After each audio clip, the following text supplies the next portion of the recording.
El Comité de Ética Asistencial de Donosti nace en los años 90. La verdad es que en un movimiento de creación de comités que es de todo el país, no es solo aquí en Guipúzcoa, ¿no? Sale una serie de normativa que establece los grupos promotores, que eran grupos integrados por personas con formación en bioética, y finalmente esos grupos promotores dan lugar a propiamente los comités después de un tiempo de rodaje, por decir así.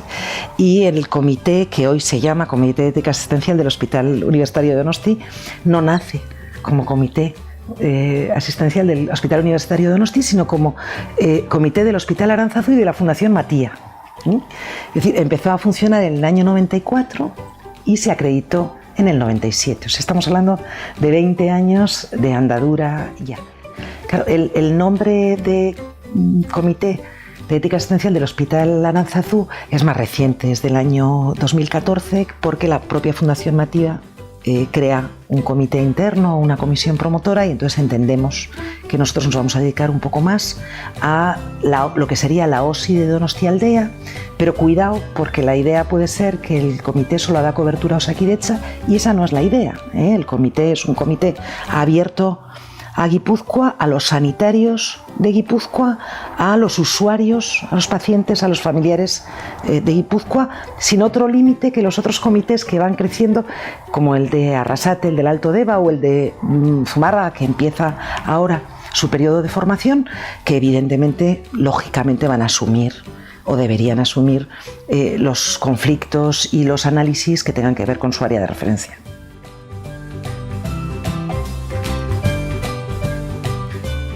A ver, son varias, pero por enumerarlas, la más importante es la de asesorar a profesionales, a usuarios y a familiares en los conflictos éticos que se producen en su actividad habitual. Además de eso, normalmente los comités se encargan de elaborar procedimientos en problemas habituales, pues por ejemplo el manejo de los ancianos con SARM, o el uso de anticonceptivos en pacientes con discapacidad, o problemas que son más genéricos, más frecuentes, y entonces conviene igual tener un procedimiento.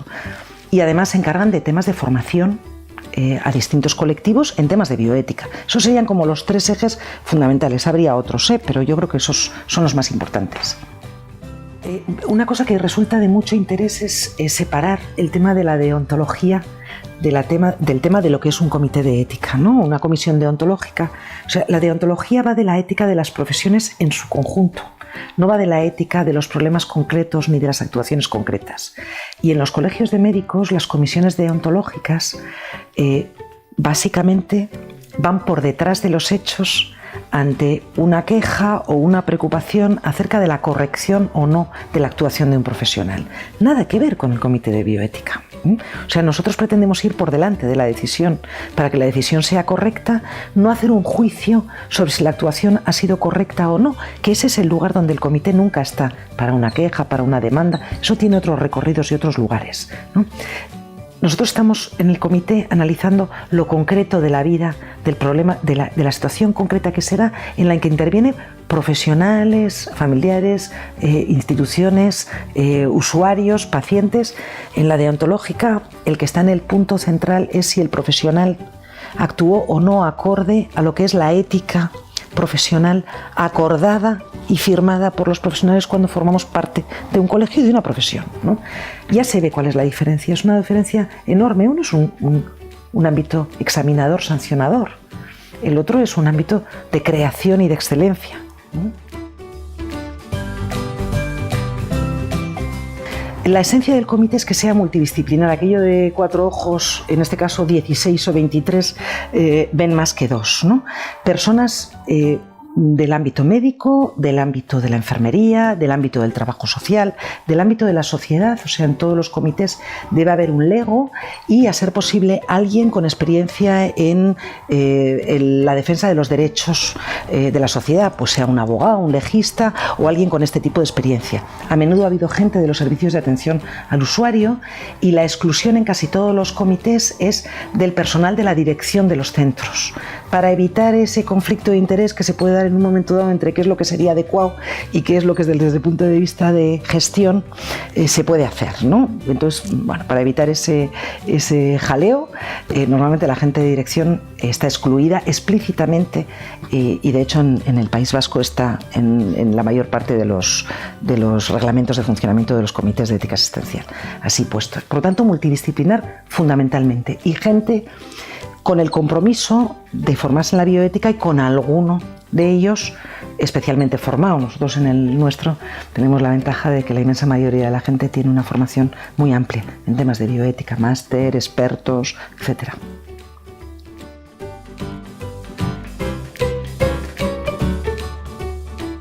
A ver, al menos en teoría, la mayor parte de las veces que un profesional se plantea que tiene un problema en la clínica, está teniendo un problema ético, de valores, ¿no? Tengo un niño en neonatos, ya no puedo hacer mucho más por él. Quiero desconectarlo, pero la madre no puede desconectarlo. Este es un conflicto ético, porque es un conflicto de valores. Los profesionales están acostumbrados a pensar en hechos científicos como si los valores no existieran, y es incierto, los valores van pegados a los hechos con pegamento. O sea, estamos hablando, por un lado, de un valor, que es el de la buena praxis con ese niño, y estamos hablando de un valor, que es el valor de la familia, del amor de esa madre por su hijo, cosas que hay que preservar, del bienestar psíquico de esa madre. O sea, cada vez que ocurre una situación de este tipo es susceptible de ser analizado para buscar qué cursos de acción podrían tratar de ser respetuosos con todos los valores implicados.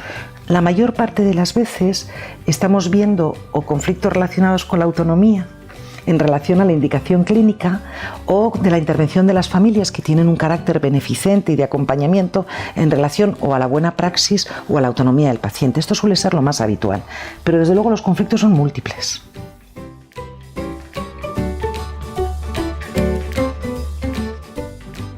Bueno, la herramienta es una herramienta preciosa, es el método deliberativo. A ver, la mente humana tiende a plantearse todos los problemas como dilemas, ¿no? Como un interruptor, sí o no, ¿no? Pues si un paciente no quiere ponerse tratamiento, ¿lo ponemos tratamiento o no le ponemos tratamiento? No hay como punto intermedio. El método deliberativo lo que hace es, por fases, analizar los distintos elementos intervinientes. Entonces, analiza en primer lugar los hechos, es muy importante tener un buen conocimiento de qué se trata el caso concreto. Analiza después los valores que están implicados en ese caso, qué valores entran en choque y en conflicto, y a partir de los valores se hace el análisis de los deberes, qué debe ser hecho, qué sería lo correcto. Identificamos los cursos extremos, eso del dilema que comentábamos antes, lo excluimos, o sea, los cursos extremos solo se aplican excepcionalmente cuando no queda más remedio, ¿no? Por ejemplo, imaginemos el tema del aborto. A menudo es extremo, es aborto sí o no, no caben, bueno, caben de todas maneras trayectos intermedios, pero en la mayor parte de las situaciones nos caben cosas que podemos hacer para tratar de preservar todos los valores que están en riesgo. Y esos se señalan. Cuidado, porque el método deliberativo, que luego se somete a las 3 pruebas del algodón, que es la prueba de la legalidad, de si la norma, si es respetuoso con la norma, de la temporalidad, quiero decir, si en el tiempo, si tuviéramos más tiempo, acabaríamos llegando a la misma conclusión, y de la publicidad, o sea, si podríamos decirlo en público y en directo en una cadena de televisión, porque consideramos que es defendible, porque a veces hacemos cosas pero las hacemos de tapadillo, eso no valdría, ¿eh? El método deliberativo, esa es una de las pruebas, pero cuando se termina este proceso, el comité lo que hace es un documento de recomendación. La responsabilidad y la decisión siempre es del profesional, del usuario, del paciente o de la institución que consulta, ¿eh? Nosotros no sustituimos el protagonismo de la persona que habla con nosotros, solo hacemos un documento de recomendaciones.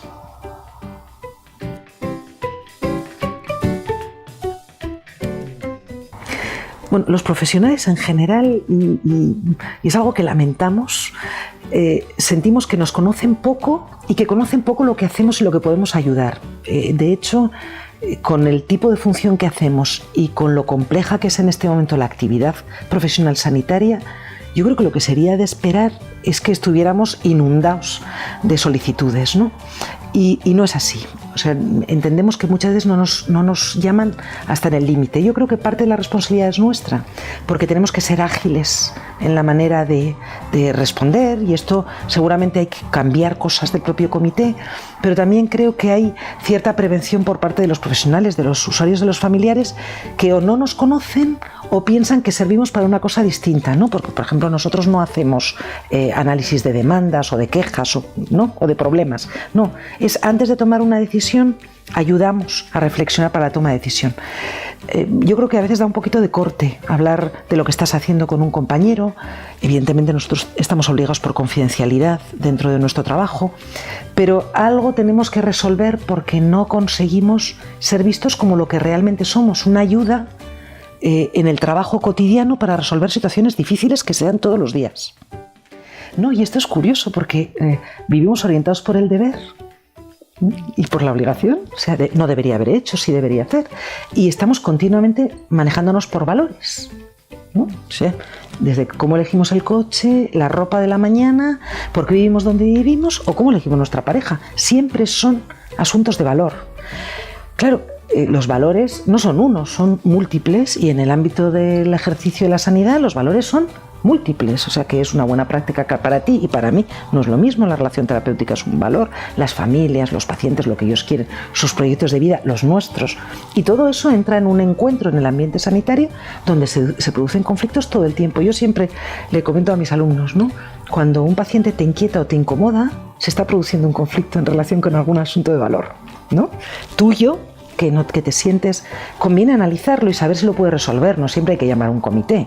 A veces muchas cosas las estamos resolviendo nosotros, pero hacerlo consciente y ser conscientes de que manejamos valores y no ciencia. La ciencia es de las matemáticas. La medicina no es ciencia, tiene una parte científica, pero el resto de la parte no. Nosotros vivimos en la incertidumbre de lo que pasará con un paciente, de cómo irá. Ese es el mundo del valor.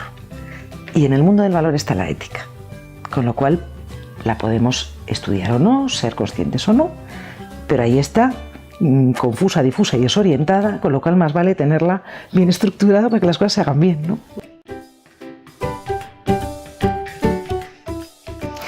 A ver, los conflictos evolucionan con la técnica. A ver, el concepto básico es que todo lo que técnicamente es posible no es éticamente aceptable.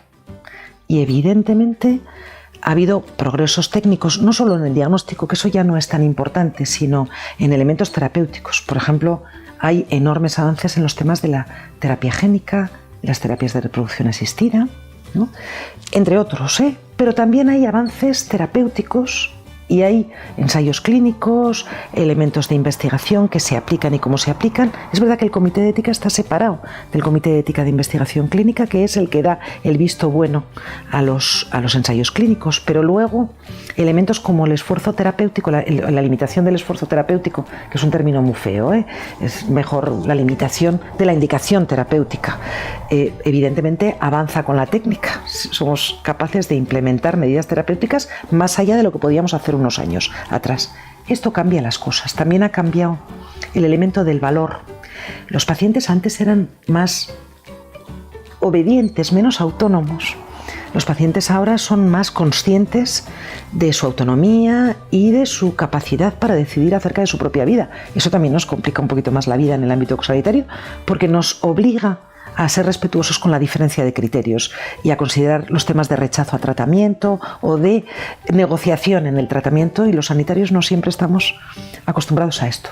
Y luego tenemos que entrar en toda la ética de la fragilidad y del cuidado, que no parece técnicamente muy desarrollada, pero es enormemente novedoso porque vivimos más y vivimos en otras condiciones vitales, y eso requiere otros parámetros de atención y de cuidado a los pacientes. Claro, todo esto va evolucionando y va generando conflictos diferentes o problemas diferentes de los que se veían unos años atrás.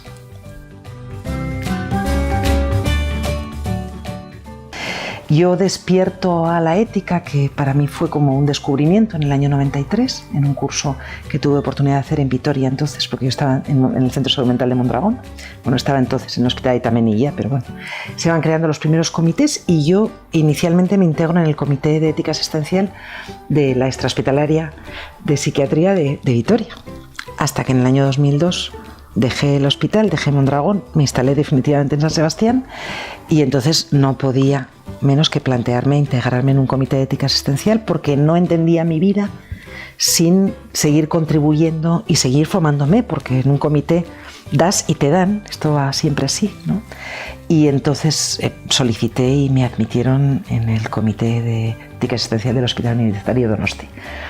Me he quedado por muchas razones. Primero, porque la ética me apasiona, porque creo que puede hacer mucho por la sanidad y de alguna manera porque además mis compañeros del comité para mí han sido un enriquecimiento continuo y una motivación para seguir formándome no solo en temas de bioética, sino también en temas de psiquiatría y en temas de medicina en general, ¿no?